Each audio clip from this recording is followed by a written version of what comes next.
In just 3 hours, polls will close in South Carolina's primary. Voters across the state are deciding which Republican and Democratic candidates will move forward to the November election. WCNC Charlotte's Julie Kay joining us live from Fort Mill after speaking with voters. And Julie, all eyes are on that race for governor. Yeah, absolutely. This is the first time in nearly a decade that there's no incumbent on the ballot, and voters from both sides of the aisle tell me that President Donald Trump has impacted their choice.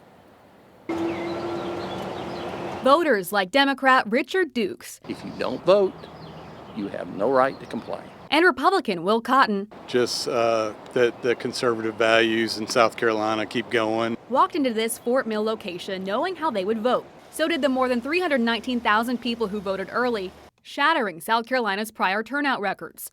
Dukes tells me this is a sign that this election means more. The economy, the prices that we have, this war that we're fighting in Iran that nobody wants, that has driven prices through the roof. On the Republican side, recent polls show Lieutenant Governor Pamela Yvette in the lead after both current Governor Henry McMaster and President Donald Trump endorsed her. South Carolina is a conservative state and conservative values, and I think Trump aligns with that.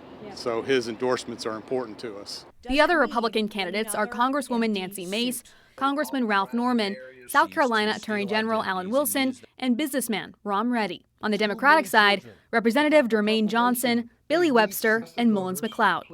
While they're unlikely to win in the general election, Duke says he's voting to prove a point. I am not a big fan of the current president, Donald Trump. I do not support him. And I am exercising it more or less to show that, we can do it. And coming up at 5, hear just how much President Trump's endorsement means from an elections expert here in South Carolina. Live in Fort Mill, Julie Kay, WCNC Charlotte.